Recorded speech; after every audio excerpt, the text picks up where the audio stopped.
না আমি হাসতেছি। শ্বশুর বাজার আমরা যে গানের দাঁড় দিয়ে হাঁটে যাচ্ছি এই গান কাটিয়েছিল কেটে?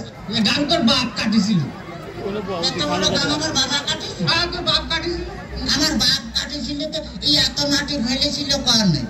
মাটি এত মাটি আমি খাইছিলাম শালারি তোরে জামাই কোথাকা।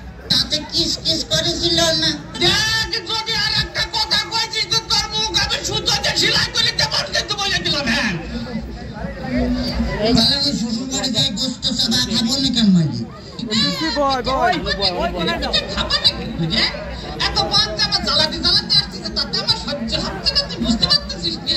শোন তোর শরীর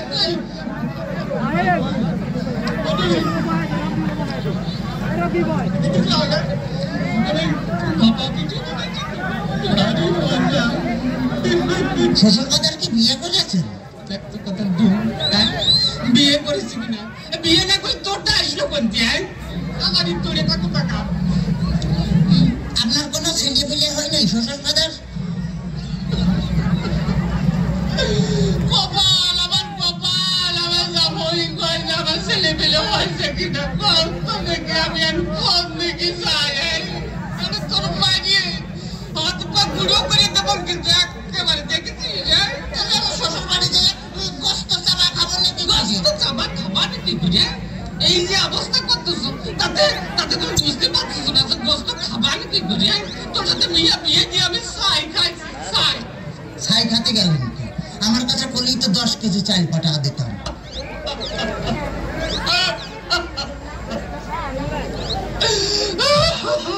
কাঁদতেছেন শ্বশুর বাজার? না হাসতেছি দেখতেছি। ও আচ্ছা না আমার যদি কথা করি যে তোর আমি একেবারে সাথে দিয়ে বাইরে দাঁত ভেঙে মেলা দেবো একেবারে দেখছেন। ওই তাহলে তো বললাম আমি যে দাঁত ফেলা দিলে আমি গোস্ত চাবা খাবো না কেন মাঝি? তোর দোহাই লাগে তোর দোহাই লাগে আর কথা কইছে তোর দুইটা বাপে ধরিস তোর দুইটা পায়ে ধরিস আর কথা কইস আর কথা কইস। শোন শোন এই ঘটনা আছে কি যে এভাবে চলাচল যদি করিস তাহলে আর আমি পারবো না। আমি 68,000 গ্রাম মেয়ের বাপকে বলবো যোগো মেয়ের বাপরা তোমরা আমার মতো এইরকম হারামজাদা সহলের সাথে বিয়ে দিয়ে দাও। মেয়ে বিয়ে দেওয়ার আগে ভাবিয়ে দেখবা যে সেই মেয়ের জামাই ভাত কাপড় দিতে পারে কিনা, জামার বাড়ি ঘর আছে কিনা, জামাই ঠিক মতো মেয়ের পাশে মানাই কিনা, তারপরেই তোমরা মেয়েকে বিয়ে দিও। শ্বশুর বাজার শ্বশুর বাজার আপনি কি যাত্রায় অভিনয় করতেছেন?